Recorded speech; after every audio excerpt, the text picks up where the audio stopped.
America के सियासी landscape में एक जलजला।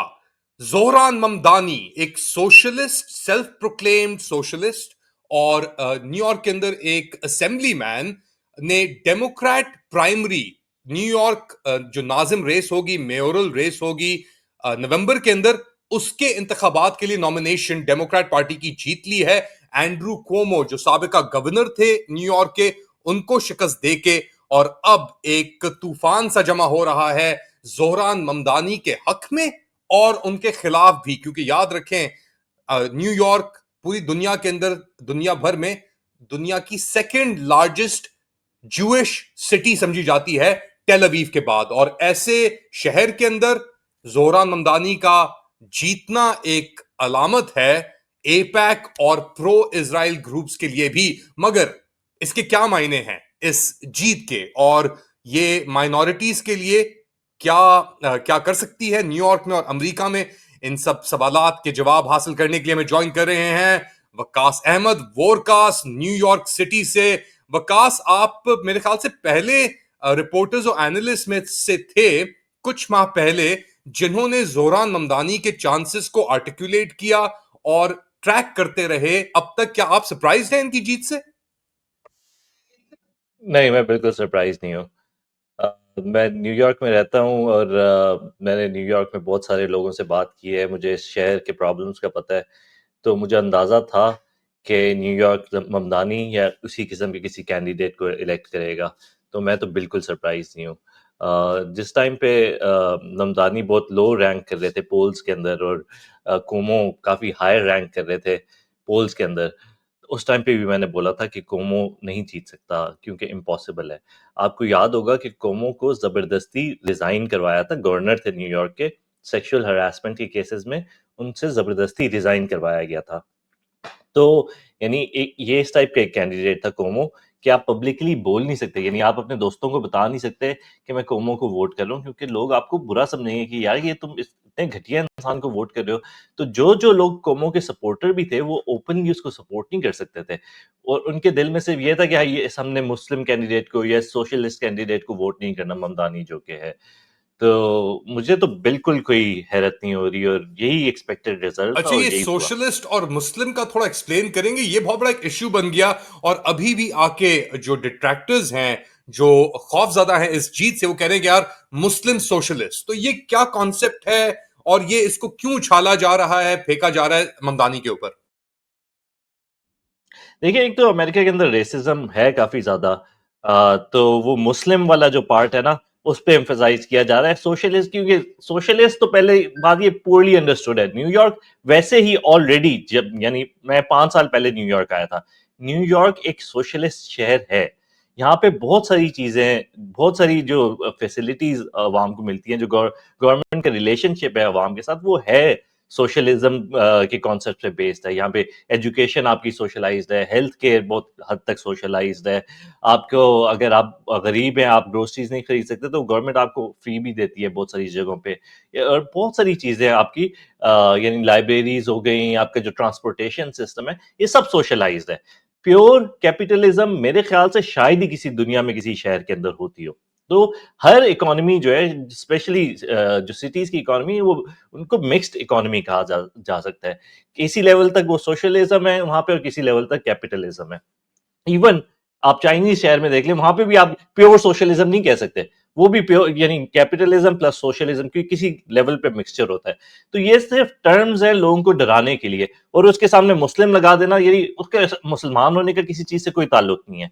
उनकी जो वालिदा हैं वो हिंदू हैं और वो इंडिया से हैं और वो फिल्म मेकर हैं, और उनकी अगर आप जाके फिल्म देख लें, अब जुरान बानी को आप ऐसे पेंट कर रहे हैं जैसे कि वो उसामा बिन लादेन से ट्रेनिंग लेकर आ रहा है, लेकिन असल में उसकी वालदा की आप जाके फिल्में देख लें तो आपको पता चलेगा कि इसका यानी यानी बहुत सेक्युलर एक फैमिली से है।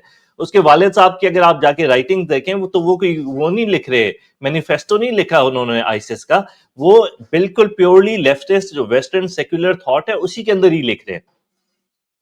तो यानी जो वेस्टर्न फिलोसफी है उसी पे बिल्ड अप कर रहे हैं। तो यानी ये जो बातें हैं ये सिर्फ कहने वाली बातें हैं कि डरा लोगों को डराने वाली है, लेकिन न्यूयॉर्क के बारे में बड़ी जबरदस्त बात है कि ये जो सारी बातें बोल के न्यूयॉर्कर्स को डराया गया था, उससे नहीं डरे न्यूयॉर्कर। यानी बहुत जबरदस्त शहर है। मैं आपको एक्सप्लेन नहीं कर सकता ये शहर कितना अच्छा है। यहाँ यानी यहाँ के लोग एक दूसरे के साथ कितने क्लोज हैं अक्रॉस कम्युनिटीज।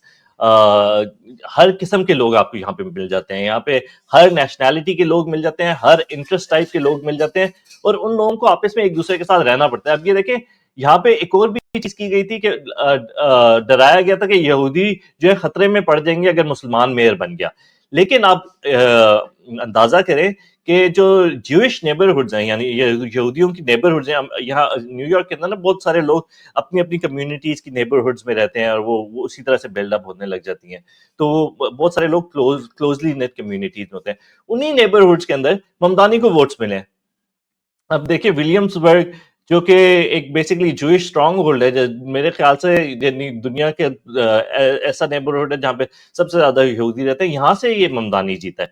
तो ये अगर आप यहाँ पे रहते हैं, अगर आप सबवे के अंदर रोज सबवे में जाते हैं अपने दफ्तर, आप जिस ट्रेन में बैठेंगे, एक ही बेंच पे एक मुसलमान बैठा होगा, एक यहूदी बैठा हुआ होगा, एक काला बैठा हुआ होगा, एक बंगाली बैठा हुआ होगा, एक इंडियन बैठा होगा, हर टाइप के लोग बैठे हुए होंगे। तो यानी आप अवॉइड नहीं कर सकते इस शहर में। अगर इस शहर में बैठ के आपने नफरत करनी है, तो सुबह से लेके शाम तक आपको फुर्सत ही नहीं मिलेगी फिर नफरत से, आप बाकी कोई काम नहीं कर सकेंगे। तो इसलिए इस शहर में बड़ा जरूरी होता है कि पहले महीने के अंदर अंदर अगर आप नफरतें लेकर आए तो वो जल्दी से निकाल दें, क्योंकि फिर आपका वरना जीना मुहाल हो जाएगा। तो इसलिए जो इस शहर में रहते हैं ना, उन लोगों को ये पता है ये बात कि हम इन चक्रों में नहीं पड़ सकते। तो इसलिए वो वोट भी उस तरह से नहीं करते, वो किसी को भी वोट कर देंगे, बस उनको उनकी सिटी के प्रॉब्लम समझने वाला बंदा मिल जाए, जो कि ये बहुत ममदानी है। एक इंटरेस्टिंग आपने यहाँ पे क्लैरिफिकेशन की कि न्यूयॉर्क सिटी एक बहुत यूनिक सिटी है। वहां पे हर दुनिया की हर जुबान बोली जाती है, और ममदानी की जो कैंपेन थी वो भी इस तरीके से उसने आउटरीच किया। बंगाली के अंदर उन्होंने एडवर्टाइजमेंट्स की, अपने प्रमोशंस की, उन्होंने हिंदी उर्दू के अंदर किया, स्पेनिश में किया, अंग्रेजी में किया, तो ऑल सेगमेंट्स को रीच करने की कोशिश की। मगर एक यहाँ पे डाइकोटमी भी है, क्योंकि अमेरिका की सबसे कैपिटलिस्ट सिटी भी सही है, वहां पे वेलफेयर प्रोग्राम्स हैं, वो न्यूयॉर्क सिटी है। और इसीलिए वहां पे अफोर्डेबिलिटी एक क्राइसिस भी है, क्योंकि बहुत सारे टीयर्स हैं। वॉल स्ट्रीट हैं, बिलियनर्स बहुत हैं, मगर ऐसे भी लोग हैं जो मिनिमम वेज मुश्किल से कमाते हैं। और ये एक क्वोमो और ममदानी के दरमियान एक बेसिकली यही अफोर्डेबिलिटी के ऊपर आके चीज रुक गई। तो क्या वो ऐसे इश्यूज थे जिनको ममदानी ने रेज किया इस पर्टिकुलर अफोर्डेबिलिटी इशू को लेकर? देखिए, यहाँ पे अफोर्डेबिलिटी का सबसे बड़ा इशू रेंट्स है। जो न्यूयॉर्क के शहर के अंदर अगर आप अपर मिडिल क्लास में जिस क्लास के भी आप हैं, यहाँ पे रेंट्स अफोर्ड करना बहुत मुश्किल है। और ये बहुत सारे लोगों का एक मसला है, स्पेशली अगर आपकी फैमिली 2-3 बंदों की फैमिली है, अगर आप अपनी फैमिली ग्रो करना चाहते हैं, 3-4 लोग, अगर आपके 2 बच्चे हैं, तो आपको 3 बेडरूम का अपार्टमेंट न्यूयॉर्क सिटी के अंदर मिलना मुहाल है। आपको शहर से बाहर जाना पड़ता है, आपको अपस्टेट जाना पड़ता है, या फिर आपको क्वींस के ऐसे एरियाज में जाना पड़ता है जो कि आपके वर्क प्लेस से बहुत दूर होते हैं, और बहुत सारी फैमिलीज ये करती भी हैं। लेकिन बहुत सारे लोग हैं जिनके पास गाड़ियां भी नहीं है, पब्लिक ट्रांसपोर्ट मुश्किल है, तो वो अपनी जिंदगी नहायत ही मुश्किल गुजार रहे हैं न्यूयॉर्क के अंदर, और बहुत छोटे छोटे घरों में रहने हैं। और ये प्रॉब्लम लोगों के दिल के बहुत करीब है। इसने बोला कि मैं रेंट फ्रीज करूंगा, और वो सब लोगों को बात अच्छी लगी। यानी जो लोग यहाँ के लैंडलॉर्ड्स हैं ना, जो घर ओन करते हैं, उनको तो शायद ये बात अच्छी नहीं लगेगी, लेकिन वो माइनॉरिटी के अंदर हैं, और वो यहाँ के जो रिडिकुलस रेंट्स है ना, उनका फायदा भी उठा रहे हैं। वो जो है 2 बेडरूम के अपार्टमेंट $4,000 महीने का नहीं अफोर्ड हो सकता। ये एवरेज रेंट में आपको बता रहा हूँ, यानी सिटी के अंदर जो यानी डाउनटाउन के करीब तकरीबन 1 घंटे करीब के एरियाज हैं, ये यहाँ पे हालात हैं। तो उसने बोला कि हम रेंट फ्रीज प्रोग्राम रखेंगे, और दूसरा एक ग्रोसरी स्टोर, यानी गवर्नमेंट ओन ग्रोसरी स्टोर, जिसमें पाकिस्तान में ऐसा होता है ना, यूटिलिटी स्टोर, सब्सिडाइज्ड ग्रोसरीज, आटा चीनी और सब्जियां वगैरह, ये सब्सिडाइज। और ये बड़ा प्रॉब्लम है। देखें, आप अगर रहते हो दुनिया की सबसे बड़ी ताकत, दुनिया की तारीख की सबसे बड़ी ताकत, ठीक है, दुनिया की तारीख जो है, यानी मिलियंस ऑफ इयर्स, उस पे जो सबसे बड़ा मुल्क बना है, सबसे अमीर मुल्क बना है, उसके उस शहर में आप रहते हो जो उस मुल्क का सबसे अमीर तरीन शहर है। और फिर जब आप सड़क पे जाते हैं, और आपको सड़क पे तब भी गुर्बत नजर आती है, आपको होमलेस लोग नजर आते हैं, आपको फिर भी यहाँ पे न्यूयॉर्क के अंदर होती है फूड पैंट्रीज, वो भी गवर्नमेंट सब्सिडाइज्ड है, यानी ऑलरेडी ये प्रोग्राम चल रहे हैं वैसे। तो अगर आप फ्रूट पेंट्री के सामने जाके किसी दिन सैटरडे फ्राइडे को जाके खड़े हो ना, आपको नजर आएगी लंबी लंबी लाइनें, जो लोग मुफ्त राशन लेने आए होते हैं, उनको अपना राशन कार्ड दिखाना पड़ता है, वो राशन लेना पड़ता है। निहायत ही गुर्बत है न्यूयॉर्क के अंदर।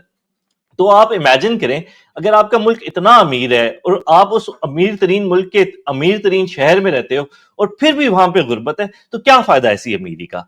और ये चीजें नजर आती हैं लोगों को कि यानी पॉइंट क्या है, एक यानी मुल्क को अमीर से अमीर बनाना, शहर को अमीर से अमीर बनाना, इसका पॉइंट क्या है जब तक हमारा गरीब तरीन इंसान जो है वो सुकून की जिंदगी नहीं रह सकता। और ये इसी चीज के बारे में लोग इस चीज को चेंज करना चाहते हैं। आप देखें न्यूयॉर्क के अंदर ये जो वोट आया है हमदानी को, अगर आप इसका डेमोग्राफिक बैकग्राउंड देखें, ये वर्किंग क्लास से नहीं आया। वर्किंग क्लास को तो शायद इन्फॉर्मेशन भी नहीं थी ममदानी की। ये आया है उन लोगों की तरफ से जिनकी इनकम अबव 70,000 पर ईयर है, dollars per year, 100,000 per year है। तो यानी ये middle class, upper middle class की तरफ से वोट आया है, क्योंकि वो इस चीज को रिकग्नाइज करते हैं। शायद वो थोड़े कंफर्टेबली रह लेते हो, लेकिन वो देखते हैं कि न्यूयॉर्क शहर में लोगों का रहना बहुत मुश्किल है। आप सर्दियों में जब जाते हैं और पार्कों में लेटे हुए लोगों को देखते हैं, जो कि जिन्होंने अपने ऊपर 6-7 कंबल ओढ़े हुए होते हैं और वो फिर भी उन्हीं सड़कों पे मर जाते हैं। तो आप सोचते हैं कि इतने बड़े अमीर मुल्क का क्या फायदा कि अगर ठंड में लोग मर रहे हैं सड़कों पे। अब इलेक्शन नवंबर में है। करंट आपके मेयर एरिक एडम हैं और उनके ऊपर भी करप्शन के एलिगेशंस लगे थे, बहुत सारी चीजें थी, मगर उनको ट्रम्प की सपोर्ट भी हासिल थी। और अब एरिक एडम्स ने फॉक्स एंड फ्रेंड्स के ऊपर आके कहा है कि अगर ममदानी आ गया तो फिर तबाही हो जाएगी। तो ये फियर मॉन्गरिंग अब शुरू हो गई है और अभी अब से लेकर नवंबर तक टाइम भी मौजूद है बहुत। हाँ, आप देखेंगे कि ये शायद अमेरिकी तारीख का सबसे बड़ी इस्लामोफोबिक कैंपेन होगी अभी से लेके नवंबर तक।